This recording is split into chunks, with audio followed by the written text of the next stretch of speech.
Do you think we're going to move towards that zero interest rate policy eventually down the road, 1 or 2 years, given how this bubble has gotten so big and over its skis that when this thing does start to unwind, that we're going to be in a situation that's similar to GFC It's level it's areas, or do you it's just can't? situational, right? What you Yeah. want to think, the environment from which zero interest rates would be acceptable would be where um, the economy is outright recession and Hmm. contracting, needs a massive injection of stimulus. Think of like the post-COVID period.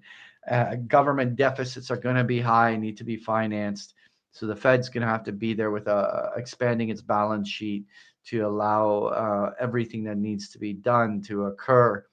That scenario would have to happen. So you'd have to be basically betting on a very bad recession of some sort in order for that to be on the table. On balance, there's substantially sticky inflation. And so the Fed is very reluctant to want to suggest a path down that low when they, because otherwise they risk that inflation will think. Because what you want to recognize is that one thing that would be the byproduct is money supply expansion would massively, I think, the amount of stock companies that would get back to refinancing their debt, doing huge share buybacks. They would basically just throw a ridiculous amount of gasoline on the fire to get it really going if they started giving a window for taking advantage of zero interest rates again.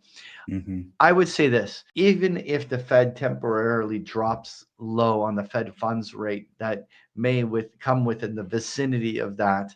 I don't think we'll ever see 10-year and 30-year treasury yields back down to the kind of 1-2% levels where they were trading in the past decade. Now we're going to go over to the school platform, or Rebel Capital's Pro, excuse me, community. It's just the investment community, the private investment community I have with Lynn Alden and Chris McIntosh and Brent Johnson, Patrick Ceresna, Jason Harmon, et cetera. It's right there. But anyway,